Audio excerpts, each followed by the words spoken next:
नमस्कार दोस्तों, मैं डॉक्टर लोकेंद्र बहुत बहुत स्वागत करता हूं आपका मेरे यूट्यूब चैनल में। दोस्तों, आज हम बात करेंगे ब्रोंकोरिया के बारे में।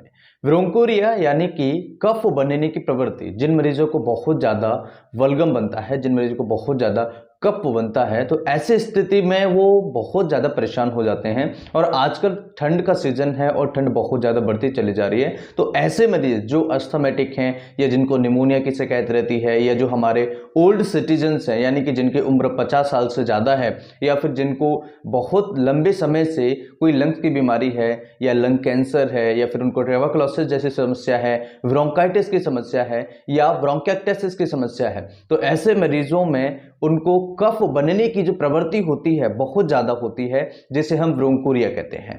तो ब्रोंकोरिया होता क्या है वो समझना बहुत ज़्यादा ज़रूरी है, और ये ब्रोंकोरिया को हम कैसे रोक सकते हैं उनके लिए आज इस वीडियो में मैं बहुत ही इंपॉर्टेंट मेडिसिन बताने वाला हूं। तो दोस्तों, ये वीडियो आप सभी के लिए बहुत ही ज़्यादा इंफॉर्मेटिव है। इस वीडियो को पूरा ज़रूर देखें और हो सके तो इस वीडियो को लाइक करें, शेयर करें और चैनल को सब्सक्राइब करें।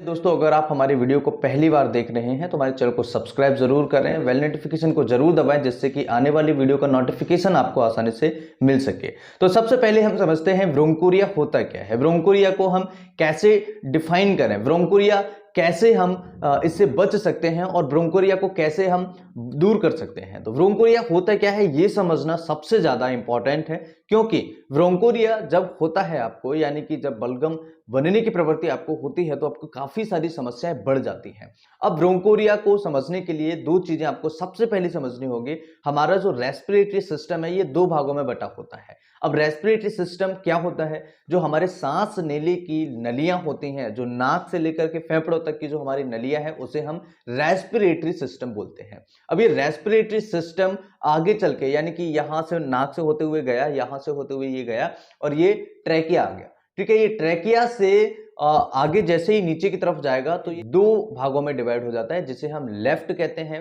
लेफ्ट ब्रोंकस या राइट ब्रोंकस, या लेफ्ट ब्रोंकियल ट्री या फिर राइट ब्रोंकियल ट्री।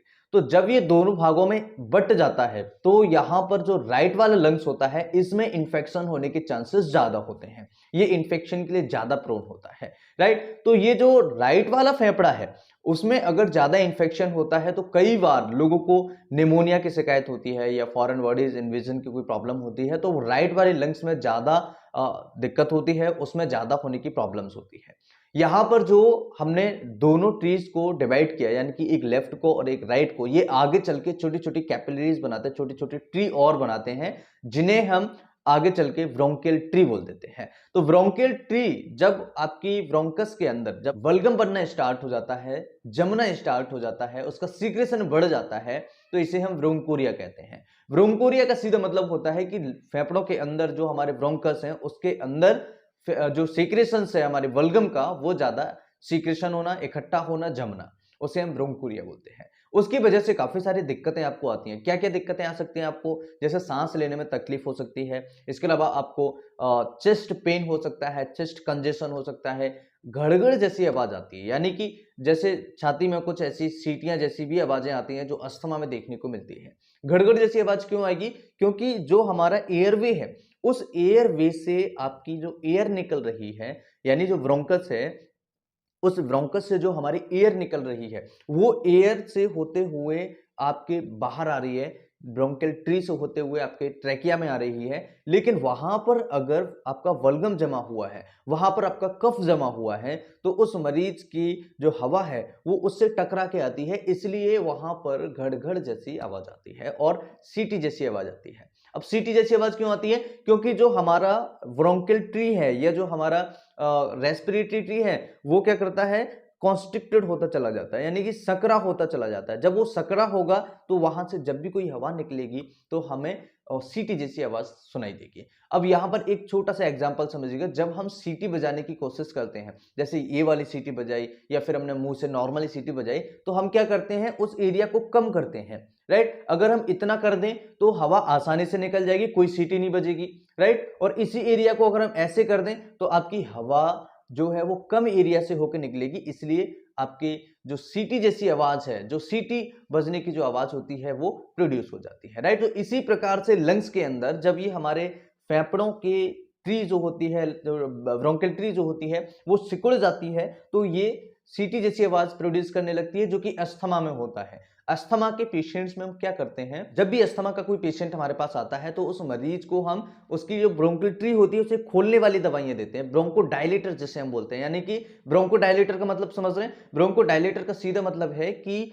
जो ब्रोंकस को डायलेट करे, राइट। तो जो ब्रोंकस कॉन्स्ट्रिक्टेड थे उन्हें खोलने के लिए, यानी उन्हें डायलेट करने के लिए जो दवाइयां दी जाती हैं उसे हम ब्रोंकोडायलेटर कहते हैं। तो अस्थमा का जब भी कोई पेशेंट है उस पेशेंट को ब्रोंकोडायलेटर देना चाहिए। अगर आपने यहां पर कोई गलती कर दी तो पेशेंट की जान भी जा सकती है। क्यों? क्योंकि उस मरीज की जो ब्रोंकस है वो ऑलरेडी कॉन्स्ट्रिक्टेड है, और अगर आपने ब्रोंकोडायलेटर देने की बजाय उस मरीज को आपने ब्रोंको कॉन्स्ट्रिक्टेड मेडिसिन, कॉन्स्ट्रिक्शन करने वाली दवाई दे दी, तो आप ये मान के चलिए उस पेशेंट की डेथ भी हो सकती है। इसलिए आपको ध्यान रखना है हमेशा, और कोशिश ये करें कि एक बार अपनी बीमारी की पूर्ण तरीके से समीक्षा करें, अपने डॉक्टर से समीक्षा करें, पास में किसी अच्छे डॉक्टर से समीक्षा करें। क्योंकि ये दवाइयां, या तो आप हमारे क्लिनिक पे आ सकते हैं, हमारे क्लिनिक पे आने का आपको एक सबसे अच्छा फायदा होता है कि आपको बहुत अच्छा ट्रीटमेंट हम देने की कोशिश करते हैं, क्योंकि आप हमारे यूट्यूब चैनल के माध्यम से या आप हमें सोशल मीडिया के माध्यम से मिले हैं, तो हम कोशिश ये करते हैं कि आपको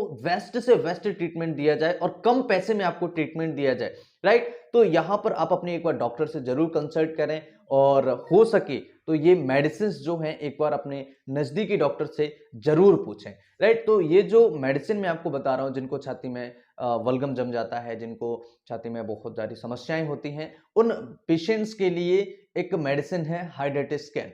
हाइड्रेटिस्कैन जो मेडिसिन है ये उन मरीजों के लिए सबसे ज्यादा बेस्ट होती है जिन मरीजों को पीला बलगम आता है, जिसे हम नॉर्मल भाषा में कहते हैं कि उस मरीज का जुकाम पक चुका है। तो अगर उस मरीज को येलो थिक स्टिकी बलगम आ रहा है, उस मरीज को, उस पेशेंट को ऐसी समस्या है, उस मरीज को छाती से गड़गड़ जैसी आवाज आती है, अस्थमेटिक पेशेंट है, उसको निमोनिया रहता है, सीवियर उसको कोई लंग डिसीजेस है, ट्यूबरकुलोसिस है, लंग कैंसर जैसी समस्या है, तो ऐसे मरीजों में हाइड्रेटिस्कैन मेडिसिन यूज कर सकते हैं, बहुत अच्छे रिजल्ट्स हैं। दूसरा, इसके साथ में हम यूज कर सकते हैं वाल्सम पेरू। वाल्सम पेरू भी बहुत अच्छी मेडिसिन है, और वाल्सम पेरू के बहुत अच्छे रिजल्ट्स हैं। हमारी ये जो छाती में जमी हुई बलगम है, जो गले में जमी हुई बलगम है, बार बार बलगम गिरना, इसे दूर करने के लिए तो Walsham Peru Q medicine mother tincture आपको लेना है, और आपको हाइड्रेटिस्कैन भी मदर टिंचर फॉर्म में आपको यानी क्यू लेना है, और दोनों को मिक्स करके आप 20-20 बूंदें दिन में 3 बार, सुबह दोपहर शाम को आप लें। आप देखेंगे कि 5 से 7 दिन में आपकी जो बीमारियां थी, जो आपकी कफ बनने की प्रवृत्ति थी, वो धीरे धीरे आपकी समस्या ठीक हो जाएगी, और आपकी जो प्रॉब्लम्स से आप जूझ रहे थे वो आपको रिलीफ मिलना उसमें स्टार्ट हो जाएगा। मुझे उम्मीद है ये वीडियो आप सभी के लिए बहुत ही ज्यादा इन्फॉर्मेटिव होगा। इस तरह की और वीडियोस देखने के लिए चैनल को सब्सक्राइब करें। नमस्कार, thanks for watching, have a nice day, जय हिंद।